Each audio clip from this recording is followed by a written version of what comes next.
So this tutorial is for my advanced Photoshop bakers, or Photo P bakers, or whoever you are, whoever thinks they can use the pen tool. And let's just be clear, I'm really good with the pen tool in Photoshop, and I'm pretty bad with it in Photo P, so you're going to get to witness this conglomeration of awful. But it's fine. To start this project, you're going to open up the cookie background. This little tile is in the folder. We need to open that up and set it as a pattern. And to do that, you're going to go to Edit and Define. In Photoshop, I think it's Define Pattern. In here, it's just Define New and then Pattern. And nothing super fancy happens in here in Photoshop. You would give it a name and hit OK. Then we're going to start our new project. So I'm going to go to File, New. For our purposes, we're just going to make this thing about 600 pixels wide and 800 pixels tall. Give us a nice little rectangle. We'll hit create, and there we are. We're ready to go. So we've got a nice big white space here. Eventually we'll turn this background off because we want it to be transparent when we're done with it. So now my pro pen people are going to use the pen tool and create their gingerbread. Now if you want, you could use the free pen. It's a little bit easier to draw with. So I'm going to click on free pen here and we'll see how this goes. You could try to draw the whole thing. I would suggest drawing half. Like try to draw half of a gingerbread. So here I go. I'm free penning it. There's my head. I feel like I need to look at a gingerbread right now because I've kind of forgotten what a gingerbread looks like. You know what? It's fine. It's kind of a weird head, but it's okay. Okay, so then you're going to have like your little gingerbread arm. Oh, I feel like that's such an ugly gingerbread arm. And then your gingerbread leg.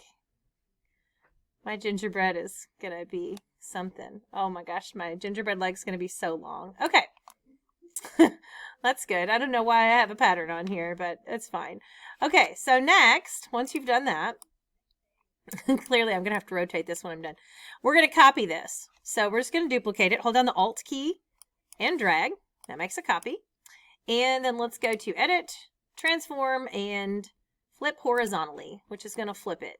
And then, hopefully, we can put it together. And I'm going to have to rotate it around and try to put it together like so. I mean, it's not awful. It's just not the greatest thing I've ever seen. Okay, there we go. That's my, yeah. Okay, so once you get that, you're going to need to merge these two layers together. Just hold down Shift and click both of these layers on the side. And then right-click it and choose Merge Layers. And it's going to merge them into one.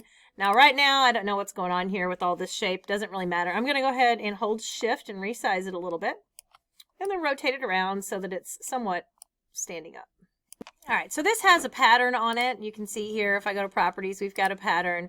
The pattern isn't going to matter here in a minute. But what we do have is we have a big old, I don't even know what's going on here. So let's click right below the pen tool to the Path Select.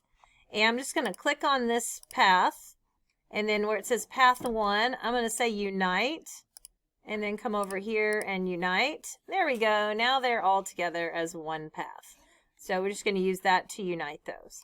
All right, so now I have my gingerbread, and we're going to hit our Effects button, the Layer Styles button, and go to Pattern Overlay, and you should have your cookie as an option. You're going to have to hit the drop down, and cookies should be in here. You see I've done this a couple times now today, so I have lots of cookies in here. And then click on there. There is a scale button here, so if you want to have bigger holes in your little cookie or smaller holes, you can choose that scale there. And then go ahead and press OK. And there we go. The last thing we're going to do is bake this cookie just a little bit. So go back into those layer styles with the Effects button or Layer Styles button. And we're going to choose an inner shadow just to give it a little bit of a cooked look. So on your inner shadow, you can decide, you don't want to go too crazy. So like be easy with the distance. Don't go too big with the size. Just enough to where it looks a little bit crispy on the edges and click OK. All right, and that's your starting point for this if you're using the pen tool. And, if you're better with the pen tool, or if you're in Photoshop where I think the pen tool is a lot easier, then you can actually use it to draw good curves and all that good stuff. But here is a very primitive way to try to make your own shaped gingerbread.